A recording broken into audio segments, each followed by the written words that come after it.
No vas a creer lo que acaba de golpear al mercado de la plata y del cobre. Hace apenas unas horas, el presidente Trump activó oficialmente una cuenta regresiva de 180 días que podría terminar imponiendo un nuevo sistema de precios mínimos sobre los minerales críticos. Sí, incluidos la plata y el cobre.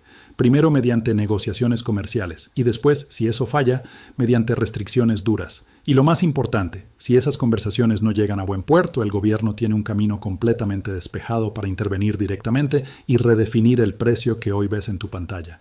Eso fue lo que pasó, ese fue el evento. Y en los próximos minutos vas a entender por qué esto es mucho más grande que un simple titular, por qué el primer movimiento de precios podría ser el más pequeño de todos y por qué el verdadero impacto podría caer cerca del día 179, justo cuando la mayoría todavía cree que el reloj sigue corriendo sin consecuencias. Y por eso te conviene quedarte hasta el final, porque los primeros titulares van a hablar de aranceles que todavía no existen, mientras que el arma real, el mecanismo de precios mínimos, está escondida a plena vista.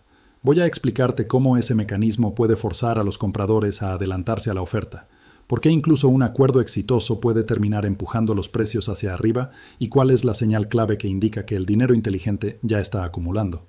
Si te perdes esa señal, vas a llegar tarde y vas a pagar el premio. Vamos a hablar de lo que esta proclamación realmente significa, sin relleno. Y ojo, porque las consecuencias pueden ponerse ruidosas. Esto no es solo sobre un metal, es sobre una canasta completa. Materiales que alimentan baterías, redes eléctricas, sistemas militares, electrónica y la próxima ola de competencia industrial, litio, níquel, cobalto, tierras raras. Y después, los dos nombres que hacen reaccionar al mercado como si alguien gritara fuego en una sala llena, plata y cobre. Acá viene el giro. El primer paso no son los aranceles. El primer paso son los pisos de precios negociados con aliados. Básicamente, un precio mínimo coordinado para las importaciones, diseñado para frenar lo que llaman precios depredadores y estabilizar el suministro. Suena educado, suena técnico, suena burocrático, pero los pisos de precios no son papeleo. Los pisos de precios son poder. Un piso de precios es el primo del lado de la demanda de un arancel. Un arancel te agrega un costo extra. Un piso de precios dice, este producto no puede entrar por debajo de cierto precio. Punto. Y cuando aplicas eso a gran escala, no solo cambias el comercio, cambias toda la estructura de incentivos para productores, refinadores y compradores. Ahora presta atención a esto. Todavía no hay aranceles. Eso es clave. No hay un acabamos de clavarle 25% a todo. En lugar de eso, pusieron el reloj. 180 días. Negociar, alinearse, coordinar. Y después, si falla, los precios mínimos de importación y las restricciones tipo sección 232 están ahí, listas para activarse. Y la sección 232 no es una herramienta menor, es una palanca de seguridad nacional, una de esas palancas que puede mover industrias enteras.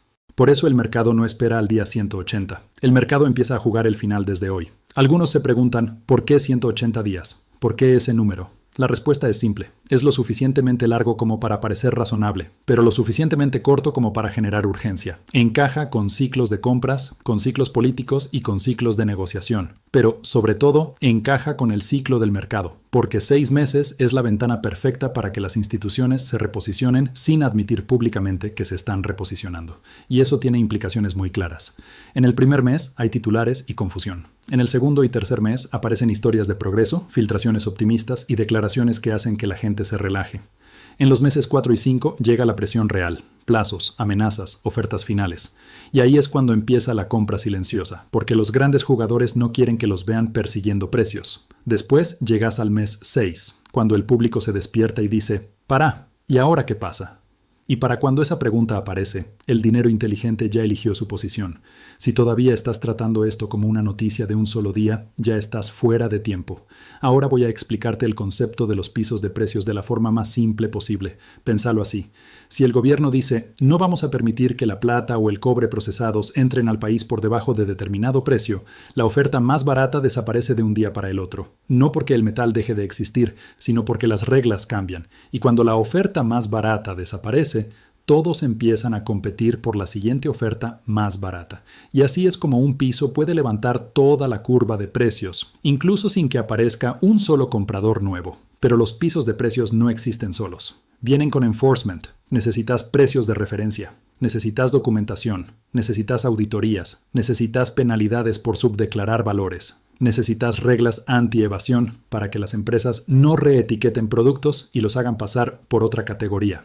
Por eso, un piso no es solo un número, es un sistema, y los sistemas crean ganadores. Si estás alineado políticamente, sos transparente y ya estás dentro de la red de suministro preferida, ese sistema es un viento a favor. Si estás afuera, ese sistema es una pared.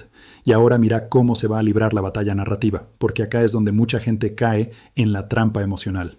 Un lado va a decir, esto es proteccionismo, esto distorsiona el mercado. El otro lado va a decir, esto es seguridad nacional, esto es resiliencia. Y las dos cosas pueden ser ciertas al mismo tiempo.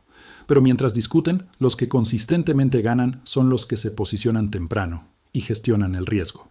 Por eso vuelvo siempre a la misma idea. El objetivo no es tener razón. El objetivo es estar preparado. Hablemos un momento de la sección 232, porque muchos escuchan ese término y lo minimizan. La sección 232 es el carril legal que trata el comercio como un tema de seguridad nacional. Y cuando algo se convierte en seguridad nacional, sube en prioridad política. Eso puede significar cuotas, puede significar aranceles, puede significar restricciones a formatos específicos de productos, puede significar excepciones para aliados y presión máxima para el resto. Y puede llegar rápido, especialmente si las negociaciones terminan siendo una humillación pública. Por eso esta cuenta regresiva también es una prueba de credibilidad. Si el liderazgo dice, vamos a corregir esta dependencia, y después no hace nada, queda débil. Si dice, vamos a corregir esta dependencia, y actúa, queda fuerte. Y ya sabes qué opción suele elegir la política cuando las cámaras están encendidas. Ahora viene un giro que casi nadie está considerando. Incluso si las negociaciones tienen éxito, los precios igual pueden subir. Porque un acuerdo exitoso puede incluir un marco de precios mínimos aceptables. Puede incluir compromisos para evitar dumping. Puede incluir acopio coordinado. Puede incluir límites voluntarios, que en la práctica funcionan como restricciones. Así que no asumas que acuerdo significa metal barato. Un acuerdo puede ser exactamente lo que legitima el piso. Corramos rápidamente 3 escenarios y decime en los comentarios cuál te parece más probable. Escenario 1. Acuerdo ordenado. Los aliados se coordinan, el precio mínimo se acepta de manera silenciosa. El suministro sigue fluyendo, pero a un precio más alto y más estable. La volatilidad baja y todos actúan como si siempre hubiera sido obvio. Este es el escenario adulto. Escenario 2. Acuerdo desprolijo. Las charlas se estiran, los titulares cambian todos los días, el mercado se mueve con violencia. En el último momento aparece un acuerdo parcheado, lleno de excepciones y letras chicas. Los precios zigzaguean porque nadie confía en los detalles. Este es el evitamos el desastre, tal vez. Escenario 3. Ruptura total. Las negociaciones fallan. Entran en vigor precios mínimos y restricciones. Aparecen amenazas de represalias. Los compradores se apuran a asegurar suministro. Mineras y procesadoras pasan a ser activos estratégicos y el mercado repricia todo el complejo de forma brutal. Este es el escenario de shock, y acá está la parte incómoda. Incluso si crees que el escenario 1 es el más probable, el mercado puede operar como si el escenario 3 fuera a ocurrir durante semanas solo porque el riesgo existe. Por eso la gestión de riesgo es clave. Entonces, ¿qué tenés que mirar literalmente en estos 180 días? Mira anuncios sobre acopios conjuntos. Mira el lenguaje sobre procesamiento seguro y cadenas de suministro confiables. Mira nuevos programas de financiamiento, garantías crediticias, permisos acelerados o alianzas estratégicas. Mira cambios en compras de defensa e infraestructura. Mira cambios repentinos en reglas de exportación de otros países. Y sobre todo, mira la señal silenciosa, acuerdos de off-take a largo plazo. Porque ahí es donde se fija el futuro. Ahora conectemos esto otra vez con lo que viste en el gráfico, porque así evitas perder claridad. Una venta violenta después de una noticia alcista suele significar una de dos cosas. O el mercado estaba demasiado cargado y necesitaba limpiar posiciones, o el mercado está oliendo otra cosa. Un acuerdo paralelo, una excepción o un riesgo macro que todavía no salió en los titulares. No adivines, observa. Si la plata y el cobre se estabilizan después del primer impacto, eso es información. Si siguen cayendo sin rebotes, eso también es información. Si rebotan pero con volumen débil, es información. Si rebotan con demanda sostenida, también. El mercado habla, en frases cortas. Y ahora voy a decir algo que te puede ahorrar mucho dolor. No trates a las mineras como billetes de lotería. Si vas a tocar mineras, trátalas como análisis de negocios. Mirar reservas, jurisdicción, permisos, balance y capacidad de financiamiento sin destruir accionistas. Porque cuando llega el dinero político, las mejores empresas se fortalecen y las peores solo hacen más ruido. Y el ruido no paga, la ejecución sí. Ahora quiero ampliar una idea clave que muchos pasan por alto. Esto no es solo sobre plata y cobre. Esto es sobre control. Si un gobierno puede establecer o hacer cumplir un piso de precios, en la práctica está decidiendo el ingreso mínimo que debe recibir la oferta extranjera para poder entrar al sistema doméstico. Eso redirige flujos, atrae cierto suministro, expulsa otro y acelera decisiones de producción que normalmente llevarían años. Y acá viene la parte que nadie quiere decir en voz alta. Si podés fijar un precio mínimo, también podés justificar el acopio estratégico. Podés justificar subsidios a refinación doméstica. Podés justificar expansión de capacidad y podés justificar intervenir temporalmente en los mercados hasta que vuelva la estabilidad. Y la historia nos enseña algo muy claro. Los programas temporales tienen una habilidad extraordinaria para convertirse en instituciones permanentes. Entonces, si te estás preguntando si esto es alcista para la plata y el cobre, la respuesta honesta es que puede ser alcista de una forma que no se ve alcista al principio. Porque en la fase inicial hay caos, negociación, titulares que suenan a alivio pero esconden trampas. Imagina un acuerdo. Te damos acceso a X si nos das acceso a Y. Los mercados aman eso. Escuchan acuerdo y compran riesgo. Venden miedo. Se relajan. Pero si el acuerdo implica intercambiar recursos estratégicos, metales por tecnología, energía por seguridad, entonces ese mismo acuerdo puede limitar el upside en algunos lugares y hacerlo explotar en otros. Por eso te digo, no mires solo el precio. Mira la estructura que se está construyendo detrás del precio. Porque una vez que la estructura existe, cambia cómo se comporta cada caída y cada rebote. Quiero frenar un segundo y dejar algo claro. No estoy acá para decirte que compres en pánico. No estoy acá para gritar a la luna. Estoy acá para dibujar el tablero. Y el tablero está cambiando. Si el gobierno va en serio con relocalizar cadenas de suministro estratégicas, hay dos consecuencias inevitables. Primera, precios garantizados más altos en algunos tramos, porque necesitas que los productores inviertan. Segunda, flujos de capital hacia las empresas que realmente pueden entregar suministro real. No las más ruidosas, no las que mejor venden humo, las que tienen reservas, permisos y una ruta clara a producción. Y ahí conviven la oportunidad y el peligro al mismo tiempo, porque cuando la gente escucha plata, piensa en monedas y lingotes. Pero cuando los gobiernos escuchan plata y cobre, piensan en cableado, defensa, electrónica, redes eléctricas y capacidad industrial. Son compradores distintos, con horizontes distintos y tolerancias al dolor muy distintas. Si estás en tu casa pensando, ok, ¿qué hago con todo esto? Quédate conmigo, porque ahora vamos a conectar esto con metal físico versus mineras, y por qué parte del mayor upside puede no estar en el metal en sí, sino en los picos y palas. Pero antes, vuelvo al reloj de 180 días, porque ese reloj es el arma psicológica. Le dice a toda la cadena de suministro, decidí. Le dice a los aliados, alinéate. Le dice a los productores, prepárate. Le dice a los compradores, asegurá.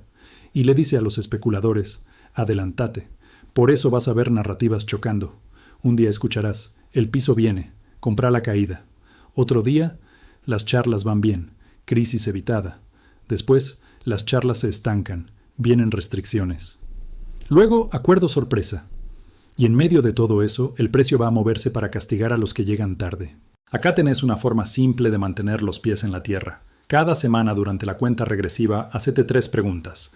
¿Qué hizo la política? ¿Qué hicieron los grandes compradores? ¿Qué hizo el precio después de la primera reacción? Si podés responder eso, ya estás por delante de la mayoría que solo reacciona a titulares. Ahora, volvamos a algo que confunde a muchos. Podés ver petróleo cayendo cuando esperás miedo geopolítico.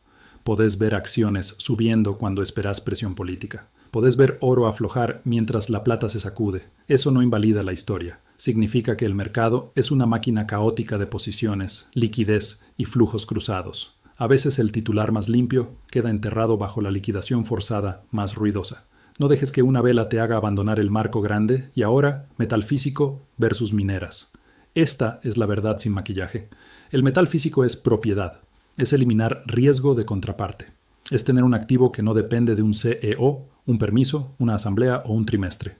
Las mineras son apalancamiento. Se mueven más que el metal, pero también caen más. ¿Cuál es mejor? Depende de tu objetivo. Si buscas protección, inclinas al físico. Si buscas upside, estudias mineras. Si buscas balance, dividís, pero no las confundas. Porque cuando cambia la política, el físico puede volverse escaso y las mineras pueden volverse políticamente útiles. Y útil políticamente es un tipo raro de alcista. Puede significar apoyo, pero también escrutinio, reglas y condiciones. Por eso el plan no es comprar y olvidarse. El plan es comprar y mantenerse despierto. Volvamos al temporizador una última vez. No asumas que el día 180 es el verdadero deadline. El verdadero deadline es cuando los grandes compradores deciden que no pueden darse el lujo de esperar. Cuando los fabricantes empiezan a susurrar, mejor aseguremos ahora.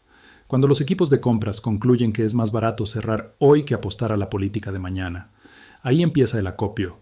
No del gobierno, sino del sector privado, adelantándose al gobierno. Y ahí es cuando el precio se mueve de una forma que los gráficos no saben explicar. La acción que viste en el mercado no fue aleatoria. La plata cayó fuerte y fue comprada rápido.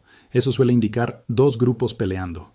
El grupo apalancado, que es expulsado por la volatilidad, y el grupo con convicción, que entra cuando el precio toca niveles que considera injustos. Y lo que hace único este momento es que si los pisos de precios llegan, los niveles injustos se vuelven más fáciles de definir, porque la política crea un piso implícito, aunque todavía no esté escrito.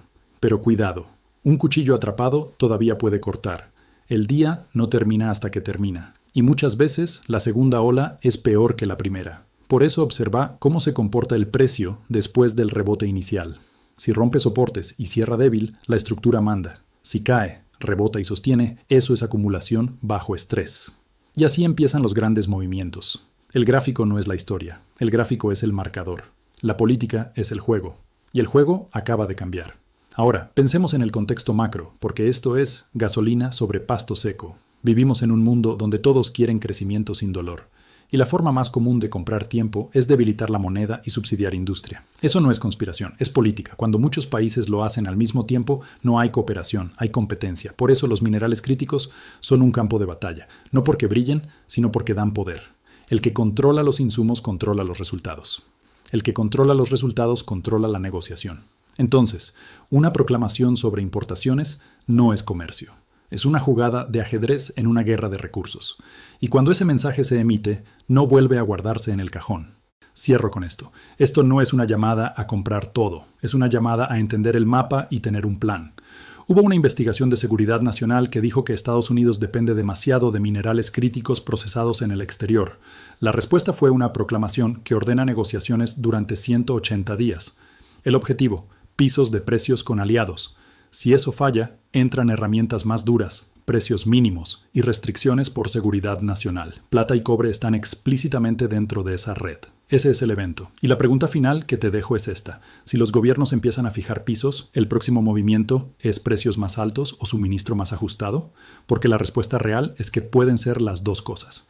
Y dependiendo de cómo se desarrolle, vas a necesitar estrategias distintas. Decime qué pensás. Si este análisis te aportó valor, suscríbete. Súmate al canal de WhatsApp para las alertas rápidas y notas de voz y revisa el contenido exclusivo donde voy a seguir desarmando esta cuenta regresiva paso a paso. Nos vemos en el próximo.